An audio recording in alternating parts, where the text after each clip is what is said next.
얼마 전 미국에서 예상치 못한 놀라운 소식으로 인해 백악관이 발칵 뒤집혔습니다. 포드와 GM 자동차 기업은 앞으로 방산 물품 생산으로 전환하십시오. 지금 미국이 방산 무기가 모자랍니다. 이란 전쟁으로 탄약이 쏟아져 나갔고 우크라이나 지원 물량까지 바닥이 나고 있는 상황. 하지만 최근 더 충격적인 사실이 드러났는데요. 대한민국 방산 생산 라인 확보가 절실합니다. 300조 원 규모 제안서를 드릴 테니 고려해 주십시오.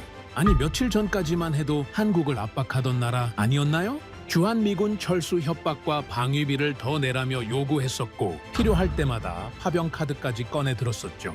더 놀라운 건 미국뿐만이 아니었습니다. 폴란드와 프랑스, 중동 국가 대사단이 한국 공장 앞에 이미 줄을 서고 있었던 것. 반면 끝까지 한국 방산을 무시하던 일본은 군수 부족과 훈련 축소 위기에 몰려버렸습니다. 과연 한국은 미국의 300조 원짜리 제안서를 어떻게 받아들였을까요? 대한민국 대역전극의 전말을 지금 바로 낱낱이 공개하겠습니다. 이야기를 시작하기 앞서 사연 속의 제작에 힘이 되는 구독과 좋아요 부탁드립니다. 한국을 응원하신다면 대한민국 화이팅! 이라고 아래 댓글로 남겨주세요. 저는 미국 국방부 산하방산 외교전략관 토니 캠벨입니다. 국무부와 국방부 그리고 나토 협력 부서에서 28년을 보낸 사람입니다. 냉전의 끝자락부터 중동 전쟁, 아프가니스탄 철수 작전, 그리고 우크라이나 지원체계 구축까지 저는 세계 안보의 가장 뜨거운 현장을 직접 발로 뛰어온 사람입니다. 오랜 세월 동안 제 안에 뿌리 내린 확신이 하나 있었습니다. 미국이 세계 질서의 중심이며 동맹국들은 미국의 방향을 따른다는 것이었습니다. 그 믿음은 경험에서 나온 것이었고 냉철한 숫자로 증명된 것이었습니다. 저는 한국을 항상 그 동맹국 중 하나로 분류해왔습니다. 미국의 기술을 조립하고 미국의 전략을 보조하며 결정적인 순간에는 미국의 요구를 받아들이는 나라. 방위비 분담금 협상 테이블에서 주한미군 재배치 논의에서 중동 파병 요구 문서에서 저는 수십 번 한국을 그 틀 안에서 다뤄왔습니다. 그리고 한 번도 틀린 적이 없었습니다. 적어도 그때까지는요. 그날은 워싱턴의 11월이었습니다. 아침부터 묵직한 긴장감이 감도는 날이었는데 저는 국방부 지하 회의실로 향하는 복도를 걸으면서도 그 무게를 정확히 읽어내지 못하고 있었습니다. 회의실 문을 열자마자 공기가 달랐습니다. 자리에 앉은 사람들의 표정이 예외 없이 굳어 있었고 평소라면 커피잔을 들며 잡담 한두 마디쯤은 나눌 동료들도 모두 스크린만 응시하고 있었습니다. 회의가 시작되고 첫 번째 슬라이드가 떴을 때 저는 저도 모르게 숨을 멈췄습니다. 미국의 주요 군수물자 재고 현황이었는데 화면 위에 나열된 숫자들이 제 머릿속 예상치보다 너무나 훨씬 낮았습니다. 헤비 55mm 포탄은 계획 대비 절반 수준에도 미치지 못하고 있었습니다. 패트리엇 미사일은 일부 전선의 방어선 유지조차 빠듯한 수준이었고 토마호크 크루즈 미사일과 사드 요격 체계도 상황은 다르지 않았습니다. 소모 속도를 재생산 속도가 따라잡지 못하고 있었습니다. 우크라이나 지원이 예상보다 길어지고 중동 정세가 다시 불붙으면서 예비 물량이 설계, 수치보다 훨씬 가파르게 소진되고 있었던 것입니다. 저는 28년 동안 방산 외교를 해오면서 이런 수치를 단 한 번도 본 기억이 없었습니다. 냉전이 끝난 이후 가장 심각한 재고 위기였습니다. 회의실 안의 침묵은 어떤 말보다 더 많은 것을 말해주고 있었습니다. 잠시 후 발언권을 가져간 것은 국방부 강경파 쪽 인사들이었습니다. 그들의 논리는 언제나 그랬듯 단순하고 직선적이었습니다. 한국을 압박하자는 것이었습니다. 주한미군 일부 재배치 검토, 방위비 분담금 추가 인상 요구, 중동 파병 확대 압박, 수십 년째 반복된 오래된 레퍼토리였습니다.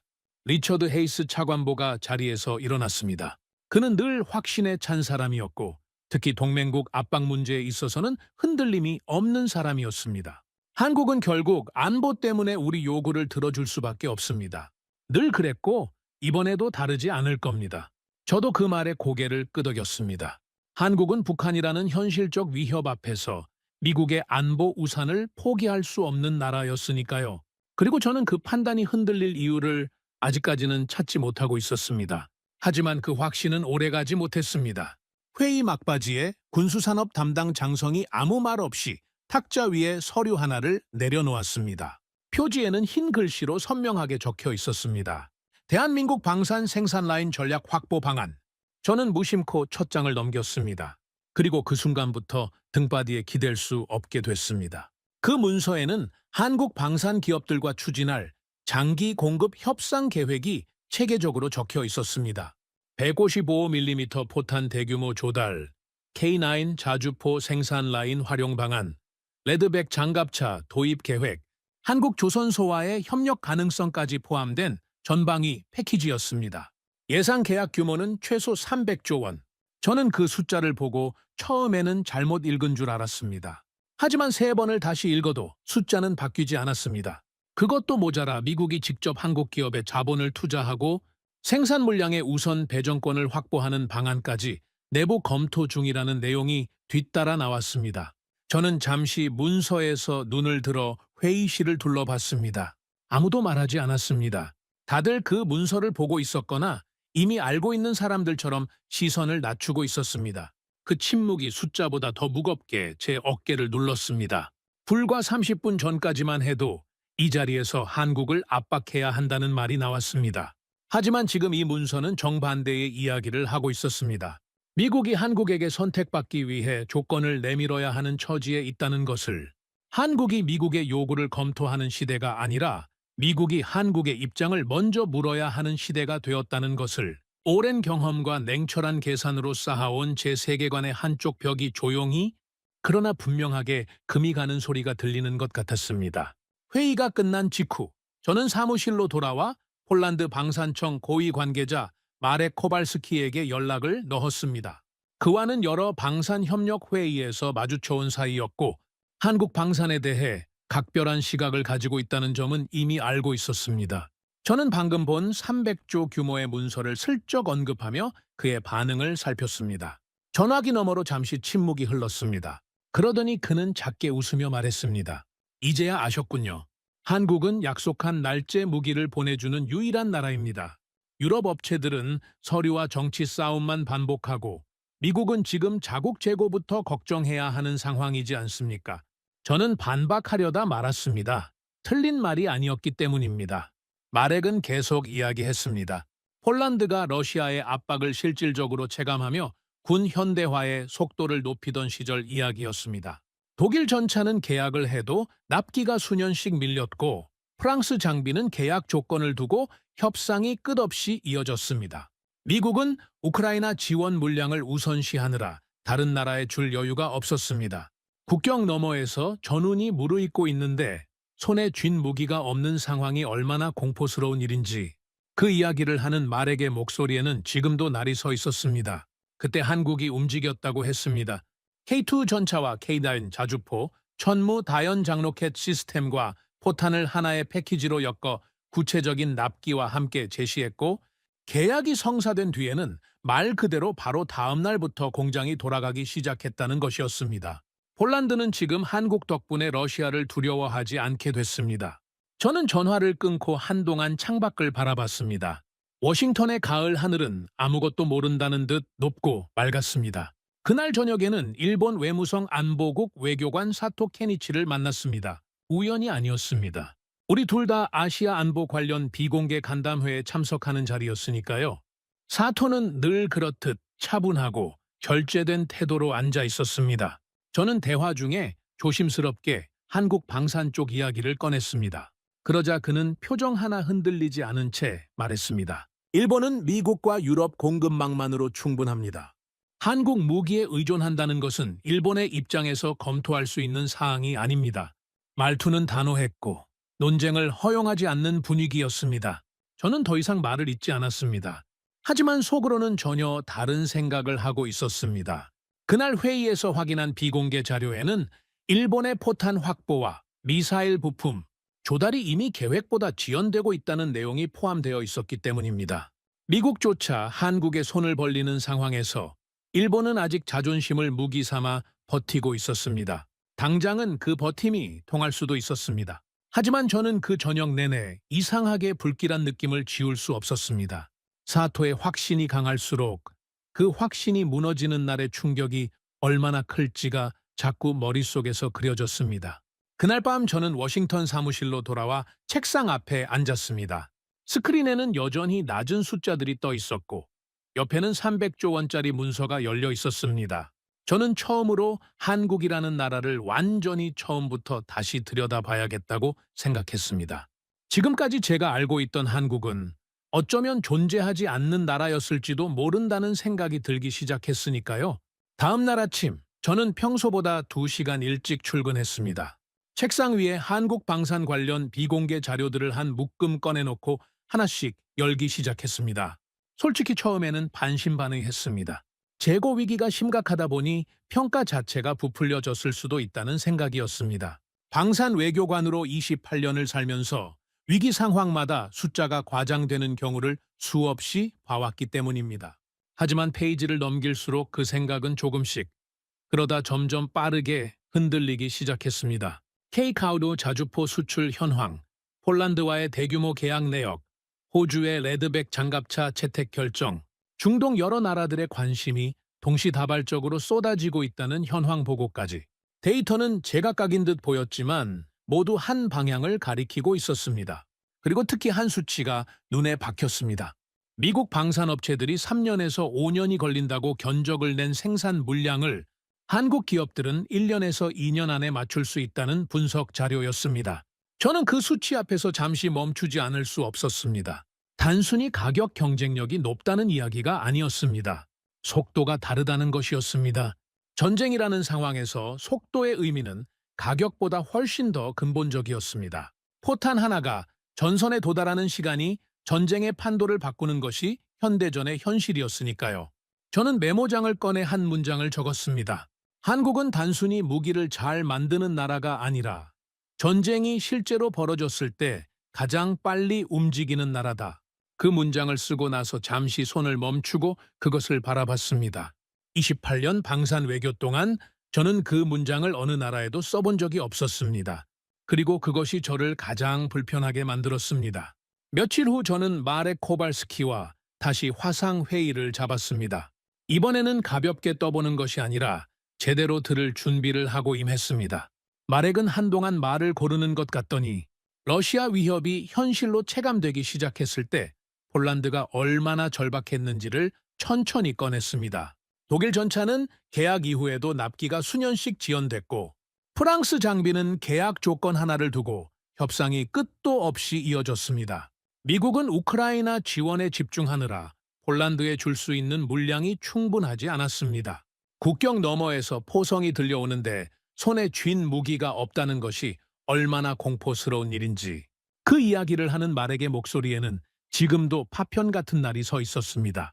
그때 한국이 움직였다고 했습니다. K2 전차와 K9 자주포, 천무 다연장 로켓 시스템과 포탄을 하나의 패키지로 엮어 구체적인 납기와 함께 제시했고 계약서에 사인이 이루어진 다음 날부터 실제로 공장이 돌아가기 시작했다는 것이었습니다. 마렉은 화면 너머로 또렷하게 말했습니다. 다른 나라들은 계약이 끝나고도 회의를 열고 또 열지요. 한국은 계약서에 사인하면 공장을 돌립니다. 저는 그 차이가 단순한 효율의 문제가 아니라 전쟁을 이해하는 방식 자체가 다른 것이라고 생각합니다. 저는 그 말을 받아 적으면서 잠시 생각에 잠겼습니다. 폴란드는 무기를 산 것이 아니었습니다. 전쟁이 실제로 닥쳤을 때 버텨낼 수 있는 시간을 산 것이었고 그 시간을 만들어준 나라가 한국이었습니다. 그리고 저는 비로소 이해했습니다. 한국이 단순히 방산 수출을 늘린 것이 아니라 전 세계 안보 공급망 안에서 아무도 대체할 수 없는 자리를 차지하기 시작했다는 것을요. 프랑스 국방분석관장 피에르 모로와도 통화가 이어졌습니다. 그는 솔직한 사람이었습니다. 한국 방산을 처음에 어떻게 봤냐고 물으니 거침없이 털어놓았습니다. 솔직히 말씀드리면 저는 한국 무기를 그리 높게 보지 않았습니다. 빠르게 만들고 싸게 파는 나라라는 인상이었지요. 유럽에는 수백 년 축적된 기술과 명성이 있으니까요. 하지만 그 다음이 달랐습니다. 우크라이나 전쟁이 길어지고 유럽 방산업체들의 생산, 한계가 하나씩 적나라하게 드러나면서 그 생각이 완전히 뒤집혔다고 했습니다. 유럽의 명성은 카탈로그 안에 있었지만 실제 전쟁이 요구하는 속도와 물량은 공장 밖에서 만들어지는 것이었습니다. 카탈로그로는 전선을 지킬 수 없었습니다. 그리고 한국의 공장은 전선이 요구하는 것들을 감당하고 있었습니다. 장피에르는 잠시 말을 끊었다가 이어갔습니다. 우리는 기술을 믿었고 한국은 납기를 지켰습니다. 결국 전쟁터에서 중요한 것은 카탈로그가 아니라는 걸 늦게 깨달았지요. 그리고 유럽은 자존심 때문에 한국을 너무 오래 얕봤습니다. 그 자조적인 고백이 저에게는 더 큰 울림으로 다가왔습니다. 자존심이 강하기로 유명한 프랑스 국방 분석관이 그렇게 말한다는 것은 이것이 일시적인 현상이 아니라 되돌리기 어려운 구조적 변화라는 뜻이었습니다. 세계 방산 질서의 지형 자체가 이미 움직이고 있었습니다. 며칠이 지나 저는 리처드 헤이스 차관보를 찾아가 조심스럽게 의견을 꺼냈습니다. 한국을 더 이상 단순한 압박 대상으로 다루어서는 안 된다는 것이었습니다. 한국은 이미 미국과 유럽과 중동 국가들로부터 동시에 구애를 받는 처지에 있으며 스스로 파트너를 고를 수 있는 위치에 올라섰다는 점을 설명하려 했습니다. 리처드의 반응은 예상했던 것과 정확히 같았습니다. 한국은 북한이라는 현실 앞에서 미국 없이는 안보를 유지할 수 없습니다. 그 구조가 달라진 것은 아무것도 없어요. 그는 오히려 한 발 더 나아갔습니다. 한국 방산 기업들에게 기술 이전을 강요하고 미국 현지 생산 체계를 구축하도록 압박해야 한다는 것이었습니다. 한국이 미국 시장을 원하는 이상 결국 받아들일 것이라는 논리였습니다. 저는 입술을 굳게 닫았습니다. 지금 이 자리에서 그의 생각을 바꾸는 것은 불가능하다는 것을 알고 있었기 때문입니다. 하지만 속으로는 점점 불안이 커지고 있었습니다. 리처드의 말이 틀렸다는 것이 아니었습니다. 그 논리가 한때는 맞았다는 것이 문제였습니다. 세상은 조용히 그러나 돌이킬 수 없을 만큼 확실하게 바뀌어 있었는데 우리는 아직 예전 지도를 들고 길을 찾으려 하고 있었습니다. 사무실로 돌아온 저는 남은 자료들을 밤 늦게까지 들여다봤습니다. 그리고 어두워진 창밖을 보며 마지막 파일을 열었는데 전혀 예상하지 못한 문건이 나타났습니다. 미국 해군 자체평가 보고서였습니다.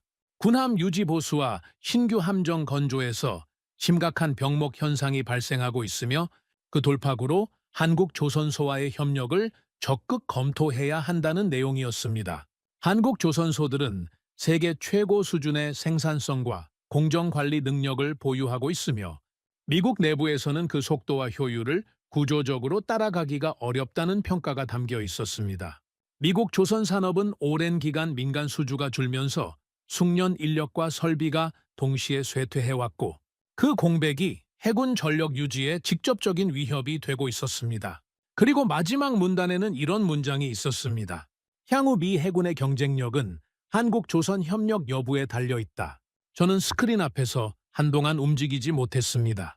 포탄이나 자주포 이야기가 아니었습니다. 미국 해군의 미래가 한국-조선소에 달려있다는 문장이었습니다. 이것은 단순히 군수 재고가 부족한 문제가 아니었습니다. 미국의 군사력 그 자체가 한국의 생산 능력 위에 기대기 시작한 것이었습니다. 저는 그날 밤 오랫동안 그 자리에 앉아 있었습니다. 창밖에는 워싱턴의 가로등이 조용히 켜져 있었고 저는 제가 28년 동안 믿어왔던 세계의 지도를 머릿속에서 조용히 새로 그리기 시작했습니다.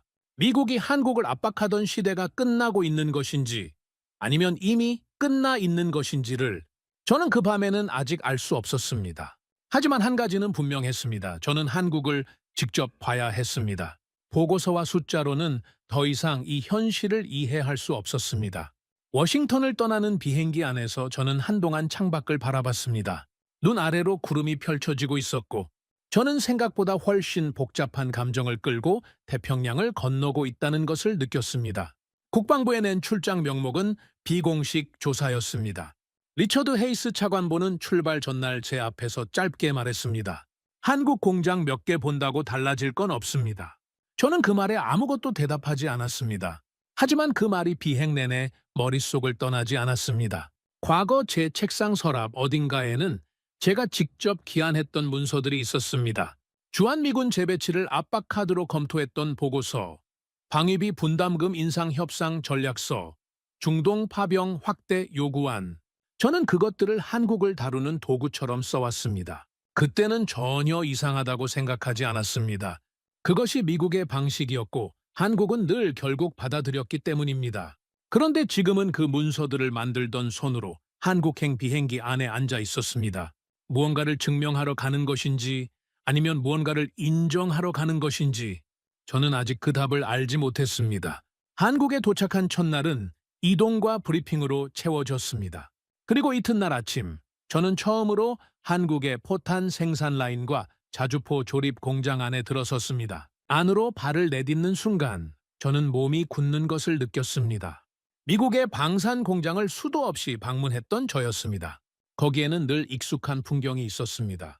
각 단계마다 촘촘한 승인 절차가 있었고 보고 라인이 있었으며 일정을 바꾸기 위해서는 문서가 먼저 움직여야 했습니다. 하지만 이곳은 달랐습니다. 부품 공급, 용접, 도장, 시험 가동이 한 줄기 물처럼 끊김없이 이어지고 있었습니다. 컨베이어 벨트 위를 지나가는 포탄과 장갑차, 부품들은 마치 공장 자체가 하나의 생명체처럼 숨을 쉬는 것 같았습니다. 곳곳에는 자동화 설비와 숙련된 기술자들이 경계 없이 함께 움직이고 있었습니다. 저는 미국 공장에서는 좀처럼 볼 수 없는 밀도와 집중력을 느꼈습니다. 현장 책임자가 저를 안내하면서 무심한 듯 말했습니다. 전시 상황이 오면 지금보다 더 빠르게 돌릴 수 있습니다. 저는 그 말을 들으며 잠시 멈췄습니다. 지금이 이미 빠른 것이 아니었습니다. 지금은 평시였고 이것은 평시 속도였습니다. 오후에는 현장 엔지니어 박준혁과 이야기를 나눌 기회가 생겼습니다. 나이는 40 초반쯤 돼 보였고 작업복 차림의 목에는 계측기가 걸려 있었습니다. 저는 직접적으로 물었습니다. 어떻게 납기를 이렇게 맞출 수 있냐고. 그는 거창한 설명 없이 조용히 대답했습니다. 우리는 전쟁이 얼마나 무서운지 압니다. 무기가 늦게 도착하면 사람이 죽는다는 걸 우리는 추상적으로 아는 게 아니라 몸으로 압니다. 그래서 늦으면 안 된다고 생각합니다. 저는 그 말에 잠시 아무것도 말하지 못했습니다. 그는 잠깐 뜸을 들이다가 덧붙였습니다. 한국은 늘 부족한 나라였습니다. 자원도 없고 시간도 없고 여유도 없었습니다. 그래서 약속을 못 지키면 살아남을 수 없다는 것을 처음부터 알았던 거지요. 기술력 이야기가 아니었습니다. 생존에 대한 이야기였습니다. 저는 그 순간 처음으로 한국의 납기가 단순한 산업적 강점이 아니라 이 나라가 수십 년 동안 키워온 생존 본능이라는 것을 느꼈습니다. 그날 오후 늦게 공장 한쪽에서 낯익은 얼굴을 발견했습니다. 마렉 코발스키였습니다.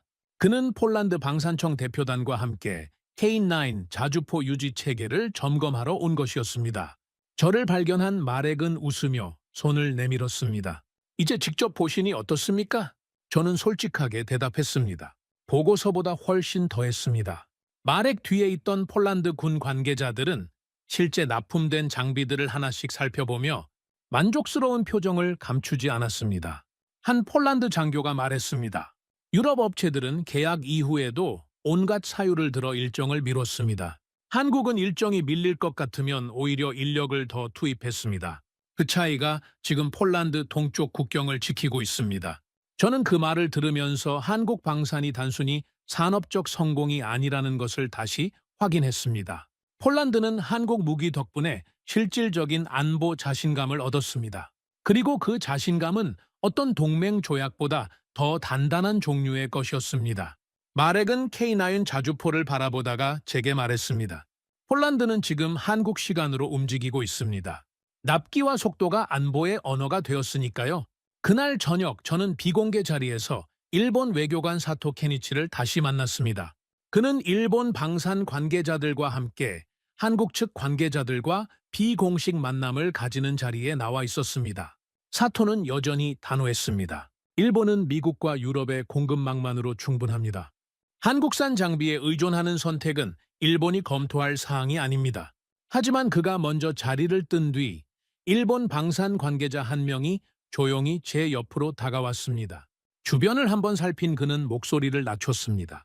솔직히 말씀드리면 일본 내부에서도 한국의 생산 능력을 부러워하는 시각이 상당합니다. 다만 공식적으로 말하기 어려운 것이지요. 저는 그 말에서 균열의 시작을 읽었습니다. 사토의 확신이 겉으로는 굳건해 보였지만 그것이 일본 전체의 확신이 아닐 수도 있었습니다. 자존심은 현실을 잠시 가릴 수는 있어도 현실 자체를 바꾸지는 못합니다. 그리고 저는 이미 비공개 자료를 통해 알고 있었습니다. 일본의 포탄 확보와 미사일 부품 조달이 예정보다 늦어지고 있다는 것을요. 그날 밤 서울의 야경을 바라보면서 저는 처음으로 이런 생각을 했습니다. 한국은 변한 것이 없는지도 모른다고. 달라진 것은 세계였고 세계가 한국을 발견하기 시작한 것뿐이라고. 그리고 미국은 그 발견에 대열해서 너무 오래 눈을 감고 있었다고. 그 생각이 그날 밤 잠을 이루지 못하게 했습니다. 귀국날 아침, 저는 공장 로비를 다시 지나쳤습니다. 이른 시간인데도 현장은 이미 완전히 가동 중이었습니다. 용접 소리와 기계음이 로비까지 울려 퍼졌고 작업복 차림의 기술자들이 종종 걸음으로 오가고 있었습니다. 저는 그 광경을 한동안 서서 바라봤습니다. 미국에서 가져온 보고서들, 숫자들, 분석 자료들, 그것들이 담아내지 못하고 있던 무언가가 이 공장 안에 있었습니다. 기계의 소음이 아니었습니다. 그 안에서 움직이는 사람들의 눈빛이었습니다. 절대로 늦어서는 안 된다는 것을 몸으로 아는 사람들의 그 눈빛. 저는 비행기에 오르면서 박준혁의 말을 다시 떠올렸습니다. 한국은 늘 부족한 나라였습니다. 그래서 약속을 못 지키면 살아남을 수 없다는 것을 처음부터 알았던 겁니다. 그 말이 공장 소음보다 오래 귓속에 남아 있었습니다. 워싱턴으로 돌아오자 분위기가 달라져 있었습니다. 제가 한국에 가 있는 사이 국방부 안에서는 이미 다음 단계 논의가 빠르게 진행되고 있었습니다. 한국 방산 기술을 확보하는 것을 넘어서 생산 라인 자체와 설계, 기술, 숙련 인력까지 미국 안으로 끌어들이는 전략이었습니다. 표현은 협력이었지만 내용은 흡수에 가까웠습니다. 회의에서 한 인사는 거침없이 말했습니다. 한국 기업을 미국 현지 공장 안으로 불러들이면 결국 핵심 기술은 우리 손에 들어옵니다. 한국이 미국 시장을 원하는 한 선택의 여지가 없을 겁니다.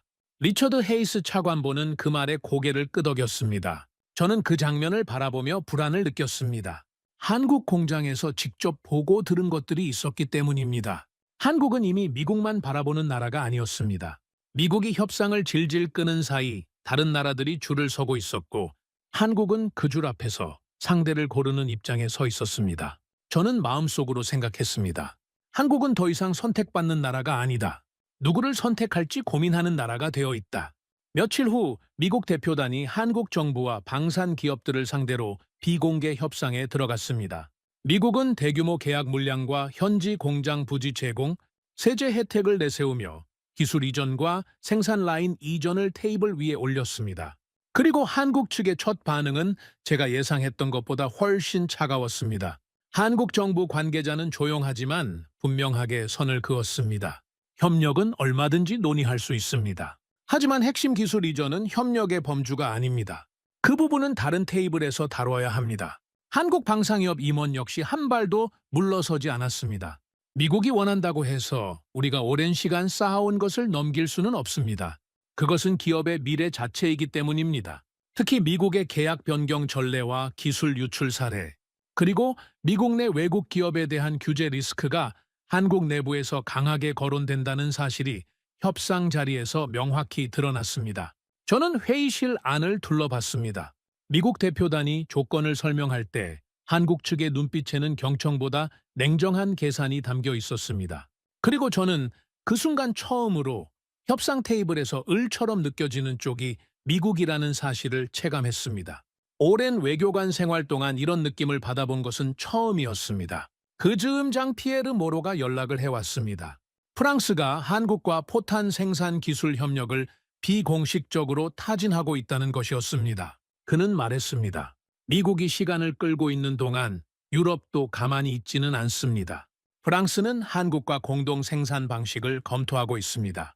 핵심 기술은 한국이 보유한 채로 유럽 시장을 함께 여는 방식이지요. 저는 전화를 잡은 손에 힘이 들어가는 것을 느꼈습니다. 중동 국가들의 움직임도 심상치 않다는 보고가 동시에 들어오고 있었습니다. UAE와 사우디는 대규모 장기 계약과 함께 한국 조선소에 직접 투자하는 방안까지 검토하며 파격적인 조건을 내밀고 있었습니다.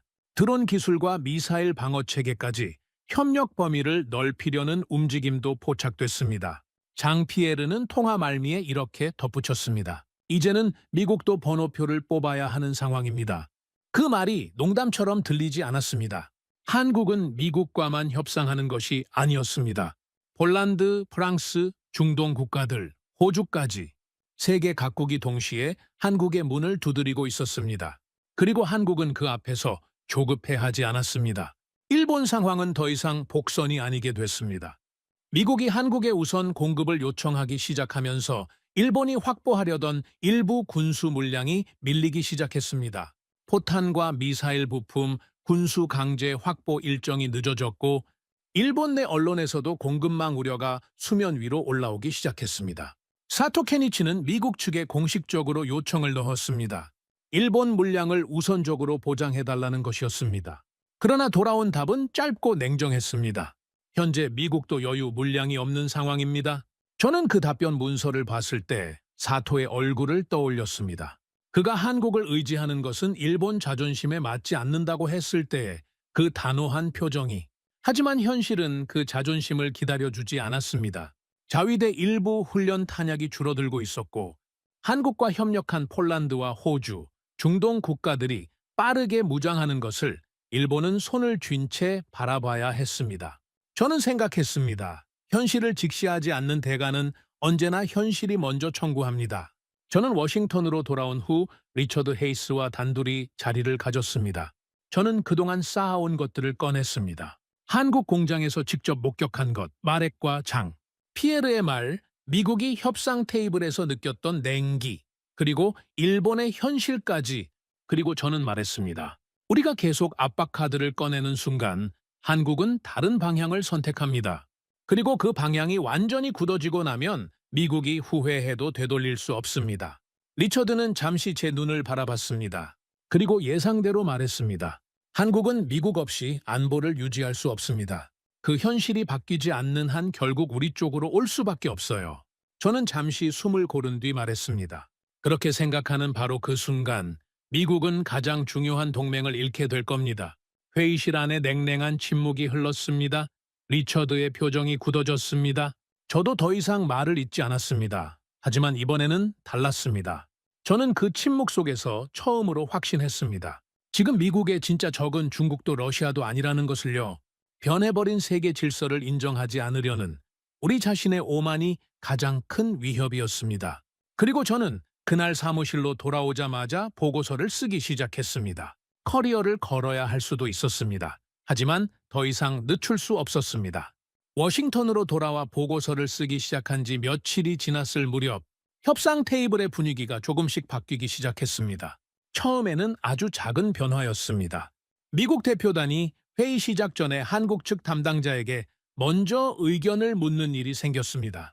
협상 조건을 일방적으로 내밀던 방식에서 한국이 원하는 것이 무엇인지를 먼저 확인하는 방식으로 분위기가 옮겨가고 있었습니다. 재고 위기가 너무 심각했습니다. 미국 내부 강경파가 아무리 기존 방식을 고집해도 현실 앞에서는 결국 한 발씩 물러설 수밖에 없었습니다. 한국 측이 내건 핵심 조건들이 조금씩 받아들여지기 시작했습니다. 기술 이전 강요 금지, 핵심 공정의 한국 내 유지, 긴급 상황 발생 시 우선 공급권 보장, 불과 몇 달 전까지만 해도 미국이 들으려 하지 않았던 내용들이었습니다. 저는 협상장 한쪽에 앉아 그 광경을 바라봤습니다. 불과 몇 년 전만 해도 이 자리에서 한국 측은 미국의 요구를 검토했습니다. 하지만 지금은 미국 측이 한국의 입장을 먼저 묻고 있었습니다. 시대가 바뀌었다는 것을 말이 아니라 눈으로 보고 있었습니다. 그 즈음 저는 다시 한국을 찾았습니다. 이번에는 조사 목적이 아니었습니다.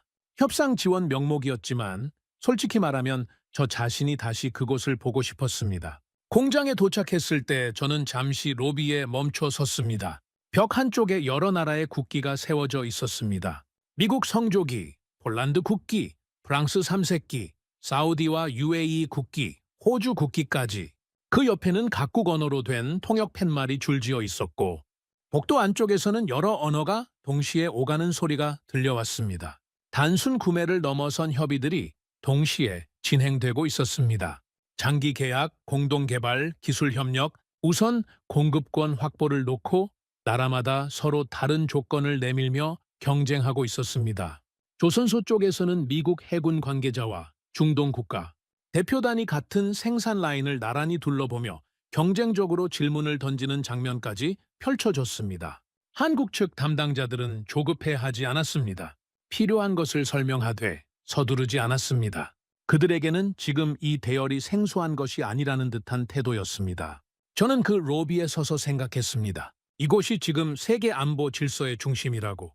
워싱턴이 아니라 이 공장 로비가 장피에르 모로와 다시 만났습니다. 그는 한국을 찾은 프랑스 측 협력 검토단의 일원으로 와 있었습니다. 예전에 그는 한국 방산을 빠르게 만들고 싸게 파는 나라라고 가볍게 표현하던 사람이었습니다. 하지만 지금 그의 표정은 달랐습니다. 우리가 나란히 앉아 커피를 마시며 이야기를 나눌 때 그는 프랑스 내부 분위기를 솔직하게 전해줬습니다. 한때 유럽산 무기만으로도 충분하다고 목소리를 높이던 정치권과 방산업계가 이제는 한국 협력을 진지하게 검토하기 시작했다는 것이었습니다. 포탄 생산 속도 문제, 자주포 납기 문제, 그 현실이 유럽의 자존심을 조금씩 눌러가고 있었습니다. 장 피에르는 씁쓸하게 웃으며 말했습니다. 우리는 명품을 만들었고 한국은 전쟁을 대비했습니다. 그리고 실제 전쟁이 시작됐을 때 세계는 명품이 아니라 탄약을 원했지요. 저는 그 말을 듣고 아무 말도 하지 않았습니다. 틀린 것이 하나도 없었기 때문입니다. 그는 덧붙였습니다. 프랑스는 지금 한국을 따라잡으려 하고 있습니다. 이런 말을 공개적으로 할 수 있는 프랑스인이 얼마나 되겠습니까마는 그것이 현실입니다. 유럽의 자존심이 가장 강한 나라 중 하나가 한국을 벤치마킹하고 있다는 것, 그 사실이 한국의 위상이 얼마나 달라졌는지를 어떤 숫자보다 선명하게 보여주고 있었습니다. 일본 쪽에서 소식이 들려온 것은 그 즈음이었습니다. 자위대 내부에서 훈련용 탄약 규모를 줄여야 한다는 이야기가 나온다는 것이었습니다. 실제 훈련 대신 시뮬레이션으로 대체하는 비율이 늘어나고 있다고도 했습니다. 일본 언론에서도 기사들이 나오기 시작했습니다. 한국은 생산 라인을 늘리고 수출을 확대하는 동안 일본은 제자리 걸음이라는 내용이었습니다. 저는 사토 케니치에게 연락을 넣었습니다. 그는 비교적 빠르게 답을 해왔는데 평소와 달리 문장이 짧았습니다. 그리고 며칠 후 비공개 자리에서 그를 다시 만났을 때 그는 처음으로 저에게 직접적인 질문을 했습니다. 목소리는 낮았고 주변을 먼저 살폈습니다. 정말로 한국이 그렇게까지 강합니까? 저는 잠시 그를 바라봤습니다. 단호하고 흔들림 없던 그가 처음으로 확신이 아닌 의문을 갖고 있었습니다. 저는 천천히 대답했습니다. 직접 보고 나서 제가 그 질문을 스스로에게 던졌습니다. 그 답은 이미 알고 계시지 않습니까? 사토는 잠시 말이 없었습니다. 일본 내부가 이미 흔들리기 시작했다는 것을 저는 그 침묵 안에서 읽었습니다. 그날 저녁 저는 한국 방산기업 관계자들과 저녁 자리를 가졌습니다. 공식적인 자리가 아니었습니다. 격식 없이 마주 앉아 이야기를 나누는 자리였는데 거기에서 저는 보고서에서는 절대 담을 수 없는 것들을 듣게 됐습니다. 한국의 경쟁력이 어디에서 나오느냐는 제 질문에 한 관계자가 말했습니다. 우리는 위기 때 흩어지지 않습니다. 공장 관리자, 엔지니어, 정부 관계자, 군 출신 자문관이 한 방향을 바라보고 움직입니다. 서류가 완성되기를 기다리면서 시간을 쓰는 것이 아니라 일정이 위협받는 순간 사람이 먼저 움직입니다. 저는 그 말의 의미를 가만히 씹었습니다. 기술력이나 설비 이야기가 아니었습니다. 국가와 기업과 사람이 위기 앞에서 하나로 모이는 방식에 대한 이야기였습니다. 그는 계속했습니다. 우리는 늘 부족했습니다. 그 부족함이 우리를 이렇게 만들었습니다. 밤이 깊어지면서 대화는 기술과 계약 이야기를 벗어났습니다. 6.25 전쟁 이후 아무것도 없던 땅에서 여기까지 온 이야기, 언제나 누군가의 눈치를 보아야 했던 시절 이야기, 그리고 이제는 세계가 먼저 손을 내밀기 시작했다는 이야기까지. 저는 그 이야기들을 들으면서 처음으로 한국을 방산 강국으로 보는 것을 멈췄습니다. 대신 다른 생각이 들었습니다. 전쟁과 위기에 가장 강한 나라라는 것이 그 강함이 기술에서 온 것이 아니라 절박함을 이겨온 역사에서 온 것이라는 사실이. 그날 밤 숙소로 돌아오는 길에 저는 서울의 밤거리를 오래 걸었습니다. 귀국 후 며칠이 지나지 않아 분위기가 다시 뒤집혔습니다. 협상이 길어지자 미국 의회와 국방부 강경파들이 참을 수 없다는 듯 움직이기 시작했습니다. 오래된 카드들이 다시 테이블 위로 올라왔습니다. 방위비 분담금 재협상, 주한미군 재배치 검토, 중동 파병 확대 요구, 이 모든 것이 한꺼번에 다시 언론과 내부 회의에서 거론되기 시작했습니다. 미국 의회의 한 의원은 공개 청문회에서 이렇게 말했습니다. 한국이 미국의 지원 없이도 버틸 수 있다는 착각을 갖도록 내버려 두면 안 됩니다. 이것은 동맹의 문제이고 기여의 문제입니다. 저는 그 발언을 뉴스로 접하며 깊은 한숨을 내쉬었습니다. 한국은 지금 세계 각국이 동시에 손을 내밀고 있는 나라였습니다. 그 나라를 향해 다시 예전 방식의 압박 카드를 꺼내는 것이 어떤 결과를 낳을지 저는 이미 충분히 알고 있었습니다. 하지만 워싱턴의 오래된 논리는 쉽게 바뀌지 않았습니다. 한국 내부에서도 갈등이 수면 위로 올라왔습니다. 미국의 압박이 다시 시작됐다는 소식이 전해지자 한국 정부와 방산업계 안에서 의견이 갈리기 시작했습니다. 한쪽에서는 미국 시장을 활용해야 한다는 주장이 나왔습니다. 미국의 요구를 어느 정도 수용하면 더 큰 계약과 더 넓은 시장이 열린다는 논리였습니다. 하지만 반대편의 목소리는 더 단호했습니다. 핵심 기술을 넘기는 순간 한국은 다시 하청 국가로 전락한다는 것이었습니다. 조지아 공장 사례, 계약 변경 전례, 기술 유출 위험, 이 세 가지가 마치 세트처럼 반복됐습니다. 박준혁과 다시 연락이 닿았을 때 그는 조용하지만 흔들림 없는 목소리로 말했습니다. 저희는 미국이 필요 없다는 게 아닙니다. 믿을 수 있는 파트너가 필요하다는 겁니다. 그 두 가지는 같은 말이 아닙니다. 저는 그 말을 듣고 잠시 말을 잃었습니다. 한국은 단순히 돈 때문이 아니라 자존심과 미래를 걸고 이 선택 앞에 서 있었습니다. 미국이 그 무게를 이해하지 못한다면 결국 한국은 다른 방향을 바라볼 수밖에 없었습니다. 미국이 주춤하는 사이 프랑스와 중동 국가들이 훨씬 빠르게 움직이기 시작했습니다. 프랑스는 공동 생산 방식을 구체화하며 한국의 접촉을 강화했습니다. 핵심 기술은 한국이 보유한 채로 유럽 시장을 함께 개척하는 방식이었습니다. 기술을 가져가겠다는 것이 아니라 한국이 가진 것을 그대로 두고 협력하겠다는 제안이었습니다. 미국이 내밀던 방식과 정반대였습니다. 중동에서는 더 파격적인 움직임이 있었습니다. UAE와 사우디는 대규모 장기 계약은 물론 한국 조선소에 직접 투자하는 방안과 드론, 기술 및 미사일 방어체계 협력까지 패키지로 제안하고 있었습니다. 장 피에르가 메시지를 보내왔습니다. 미국이 망설이는 시간이 길어질수록 다른 나라들은 한국과 더 깊이 들어가고 있습니다. 줄이 이미 서 있는데 미국은 아직 자리를 찾고 있습니다. 저는 그 메시지를 읽으며 배에 무언가 무거운 것이 내려앉는 기분이었습니다. 한국이 미국의 것이 아니었다는 것을 그제야 다시 실감했습니다. 한국은 처음부터 한국의 것이었고 세계가 그것을 이제 알아보기 시작한 것뿐이었습니다. 일본의 상황은 더 이상 복선이 아닌 본선이 돼버렸습니다. 포탄과 미사일 부품 부족으로 자위대 일부 부대의 훈련이 실제로 축소됐습니다. 시뮬레이션 훈련만으로 채워지는 공백이 생겼고 내부에서는 더 이상 덮기 어려운 위기감이 돌기 시작했습니다. 일본 언론 기사들은 점점 날이 서졌습니다.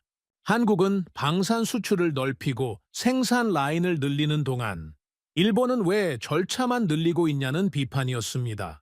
사토 케니치는 내부 회의에서 끝까지 버텼습니다. 한국 의존은 있을 수 없습니다. 일본의 방향은 다릅니다. 하지만 회의가 끝나고 젊은 관료들 사이에서는 다른 목소리가 흘러나왔습니다. 현실적으로 한국과 협력하지 않으면 일본은 뒤처질 수밖에 없다는 것이었습니다. 사토는 그 이야기를 전해 들었을 때 분노했다고 했습니다. 하지만 그 분노 아래에는 이미 흔들림이 시작되고 있었습니다. 호주와 동남아 국가들이 줄줄이 한국과 계약을 체결하는 소식이 들려올수록 일본이 서 있는 자리가 점점 외로워졌습니다. 현실을 부정하는 대가는 너무 컸습니다. 그리고 그것은 사토 개인의 문제가 아니라 그 나라 전체가 치르고 있는 값이었습니다. 저는 마침내 리처드 헤이스와 마지막으로 크게 부딪혔습니다. 그것은 논쟁이 아니었습니다. 저는 이미 결심을 하고 그 자리에 들어갔습니다. 저는 말했습니다. 미국이 한국을 계속 압박 대상으로 다루는 순간 한국은 우리를 선택하지 않습니다. 그리고 그 선택이 굳어지고 나면 되돌릴 방법이 없습니다. 리처드는 낮고 단호하게 말했습니다. 미국이 한국에게 끌려다닐 수는 없습니다. 그것은 동맹의 방식이 아닙니다. 저는 잠시 그를 바라보다가 말했습니다. 끌려다니는 것이 아닙니다. 현실을 보는 겁니다. 한국을 동등한 파트너로 인정하지 않으면 군수도 조선도 방산협력도 모두 잃게 됩니다. 한꺼번에요. 침묵이 내려앉았습니다. 리처드는 제 눈을 피하지 않았습니다. 저도 마찬가지였습니다. 그 침묵 안에서 저는 알았습니다. 지금 제가 싸우고 있는 상대는 리처드가 아니라 수십 년 동안 미국 안에 굳어온 사고방식이라는 것을. 회의실을 나오면서 저는 발걸음을 멈추지 않았습니다. 사무실로 돌아온 저는 그날 밤 보고서의 마지막 문장을 썼습니다. 한국을 동등한 전략 파트너로 인정하지 않는 순간 미국은 군수 공급망과 아시아 전략의 핵심 축을 동시에 잃게 된다. 그 문장을 쓰고 저장 버튼을 눌렀습니다. 이 보고서가 제 승진을 막을 수도 있었습니다. 정치적 적을 만들 수도 있었습니다. 하지만 더 이상 늦출 이유가 없었습니다. 틀린 말이 아니었으니까요. 보고서가 제출된 것은 어느 이른 아침이었습니다. 저는 전날 밤을 거의 사으며 마지막 문장까지 손질했고 출근 직후 결제 라인에 올렸습니다. 그리고 나서 한동안은 아무 반응이 없었습니다. 예상했던 일이었습니다. 이런 보고서가 하루 이틀 만에 반응을 얻는 경우는 드물었고 저는 그 침묵이 묵살이 될 수도 있다는 것을 알고 있었습니다. 하지만 사흘이 지나자 분위기가 달라졌습니다. 국방부 내부에서 먼저 움직임이 생겼고 그것이 백악관 국가안보회의 쪽으로 흘러갔다는 이야기가 들려왔습니다. 보고서 안에 담긴 내용들, 미국 방산 재고 고갈의 실상, 조선 산업의 구조적 병목, 유럽과 중동의 경쟁적 움직임, 그리고 일본의 실패 사례까지 그것들이 한꺼번에 묶여 있다는 것이 충격을 준 모양이었습니다. 특히 마지막 문단의 한 문장이 회의 테이블에서 여러 번 낭독됐다는 이야기를 나중에 전해 들었습니다. 한국을 잃는 순간 미국은 군수 공급망과 아시아 전략의 핵심 축을 동시에 잃게 된다. 국가안보회의가 긴급 검토 회의를 소집했습니다. 기존 한국 압박 전략을 재검토하기 시작했습니다.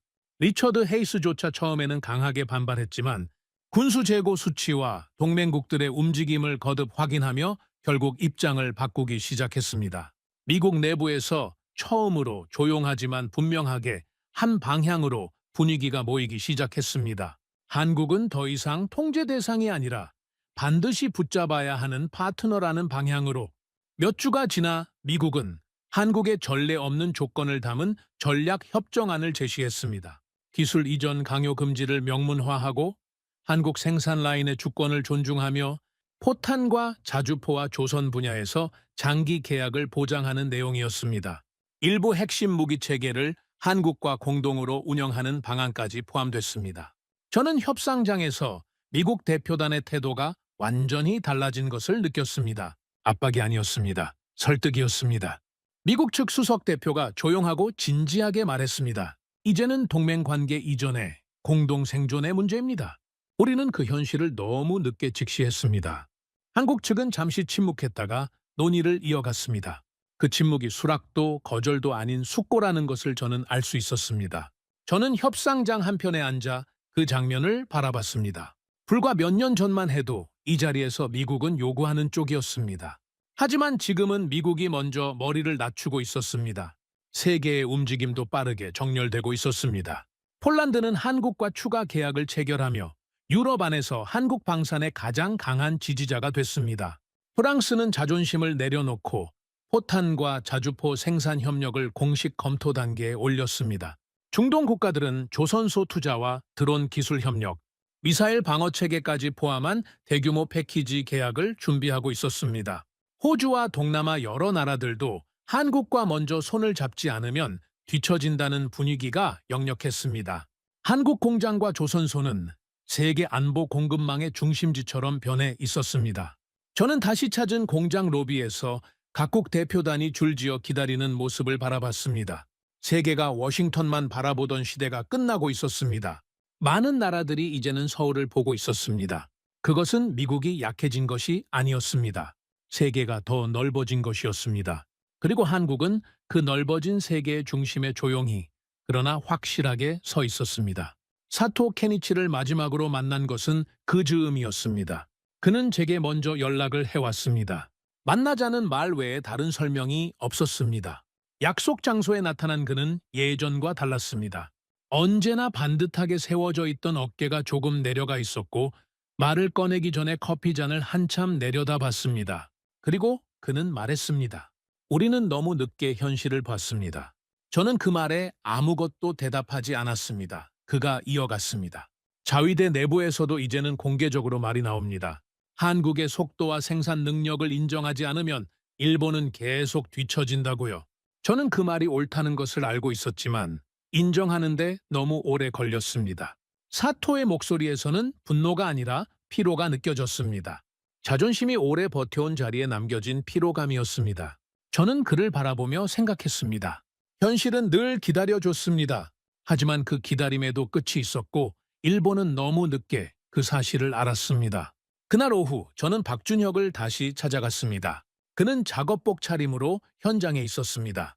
저를 보자 조용히 손을 내밀었습니다. 저는 그 손을 잡으며 말했습니다. 우리가 한국을 잘못 봤습니다. 오랫동안. 그는 잠시 저를 바라보다가 담담하게 웃었습니다. 한국은 변한 적 없습니다. 다만 사람들이 이제야 보기 시작한 것뿐입니다. 그 말이 짧았습니다. 그러나 그 짧음 안에 담긴 것은 오랜 시간이었습니다. 아무도 알아봐 주지 않던 시절에도 묵묵히 공장을 돌리고 납기를 지키고 약속을 이행해온 사람들의 시간이었습니다. 저는 그 말을 듣고 한동안 그 자리에 서 있었습니다. 무언가 오래된 것이 제 안에서 조용히 내려앉는 것을 느꼈습니다. 28년 동안 쌓아온 확신들, 한국을 다루어온 방식들, 한 번도 의심하지 않았던 미국의 우월감이 하나씩 무게를 잃어가고 있었습니다. 그리고 그 자리에 전혀 다른 감각이 채워졌습니다. 그날 밤 호텔 창밖으로 서울의 야경이 펼쳐졌습니다. 저는 오랫동안 그 빛들을 바라봤습니다. 그리고 독백했습니다. 이제 미국은 한국을 지키는 나라가 아니다. 미국도 한국이 필요하다. 귀국 전 마지막 일정으로 저는 한국 대형 조선소를 찾았습니다. 이전에 서류와 보고서로만 봤던 곳을 이제 두 발로 걸어 들어갔습니다. 안으로 들어서는 순간 몸이 굳었습니다. 공장과는 또 다른 충격이었습니다. 거대한 군함과 상선이 나란히 건조되고 있었는데 그 규모 자체가 압도적이었습니다. 선체 곳곳에서 용접 불꽃이 피어올랐고 수천 명의 기술자들이 각자의 자리에서 자신의 역할을 정확히 수행하고 있었습니다. 미국의 조선소와 비교하는 것이 머릿속에서 자연스럽게 떠올랐는데 그 비교가 너무 대비가 컸습니다. 미국의 조선업은 민간 수주 감소와 인력 이탈로 수십 년 동안 조금씩 무너져 왔습니다. 반면 이곳은 오히려 성장을 거듭한 곳이었습니다. 군함 옆에서 대형 컨테이너선이 함께 건조되고 그것이 서로 다른 기술 역량을 교차 강화하며 전체 생산성을 끌어올리는 구조였습니다. 조선소 책임자가 저를 안내하면서 말했습니다. 미국 해군에서도 여러 번 오셨습니다. 처음에는 우리 속도를 믿지 못하는 눈치였는데 지금은 달라졌습니다. 저는 물었습니다. 어떻게 이 수준에 도달할 수 있었냐고.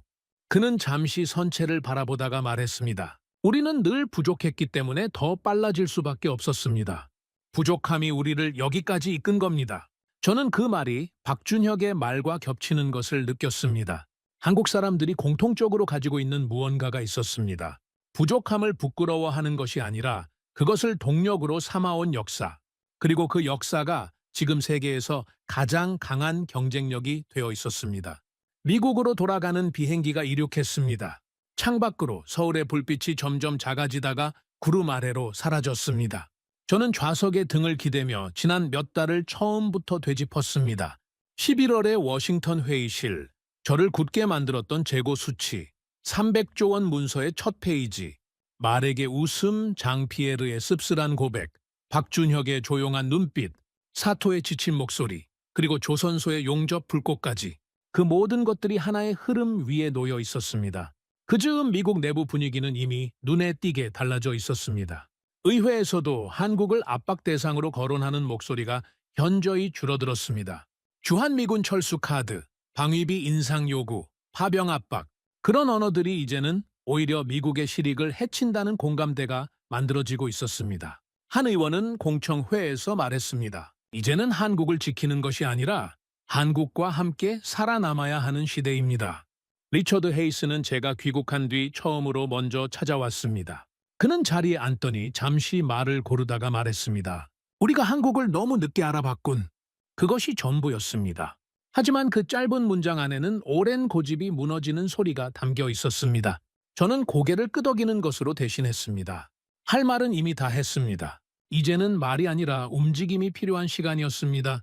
일본과 유럽에서도 변화가 시작됐습니다. 자위대 내부에서 공개적으로 한국의 생산 속도와 운영 체계를 연구해야 한다는 목소리가 나왔습니다. 일부 방산 관계자들은 한국 공장 운영 방식과 납기 관리 시스템을 벤치마킹하기 위해 한국을 찾기 시작했습니다. 사토 케니치는 결국 상부에 보고서를 제출했습니다. 한국과 경쟁하려면 먼저 한국을 배워야 한다는 내용이었습니다. 그가 그 보고서를 썼다는 이야기를 들었을 때 저는 아이러니를 느꼈습니다. 불과 몇 달 전만 해도 한국 의존은 자존심에 맞지 않는다고 단호하게 말하던 그가 이제는 한국을 배워야 한다는 보고서를 직접 쓰고 있었습니다. 프랑스와 독일도 한국처럼 신속한 생산 체계를 만들기 위해 내부 개혁 논의를 시작했습니다. 장 피에르는 메시지를 보내왔습니다. 유럽은 지금 한국의 속도를 연구하고 있습니다. 늦었지만 시작한 것이 없는 것보다는 낫습니다. 저는 그 메시지를 읽으며 한 가지 생각을 했습니다. 한국이 세계의 기준이 되고 있다고. 무기의 기준이 아니라 속도의 기준, 신뢰의 기준, 그리고 약속을 지키는 것이 무엇인지에 대한 기준이. 비행기 안에서 저는 창밖을 한동안 바라봤습니다. 구름 위 하늘은 어디서나 같았습니다. 하지만 그 아래 세계는 달라져 있었습니다. 세계 각국은 더 이상 워싱턴만 바라보지 않았습니다. 그들은 서울을 봤습니다. 창원과 거제를 봤습니다. 울산의 조선소를 봤습니다. 그 눈빛들이 무엇을 의미하는지 저는 이제 알고 있었습니다. 저는 눈을 감으며 생각했습니다. 한국은 미국의 도움으로 성장한 나라가 아닙니다. 스스로 살아남기 위해 부족함을 이겨내고 약속을 지키며 세계가 필요로 하는 것을 만들어 온 나라입니다. 미국이 한국에게 베풀었다고 생각했던 시간 동안 한국은 조용히 그리고 치열하게 자신의 자리를 만들어 왔습니다. 그리고 세계는 이제야 그것을 알아봤습니다. 저는 처음으로 미국이 아닌 다른 나라에 대해 이런 말을 할 수 있게 됐습니다. 이제는 세계가 한국을 평가하는 시대가 아닙니다. 한국이 세계를 선택하는 시대가 됐습니다. 비행기가 구름 사이를 지나는 동안 저는 조용히 미소를 지었습니다. 우리는 한국을 너무 늦게 알아봤습니다. 하지만 아직 늦지 않았습니다. 여러분은 이 이야기를 들으시면서 어떤 감정이 드셨나요? 한국은 아무것도 없던 땅에서 시작해 세계가 줄을 서서 기다리는 나라를 만들어낸 역사상 유례 없는 기적을 이뤄낸 나라입니다. 구독과 좋아요로 응원해 주시면 더욱 재밌는 이야기로 찾아뵙겠습니다. 해외 감동 사연을 소개해드리는 스페셜 코리아였습니다. 감사합니다.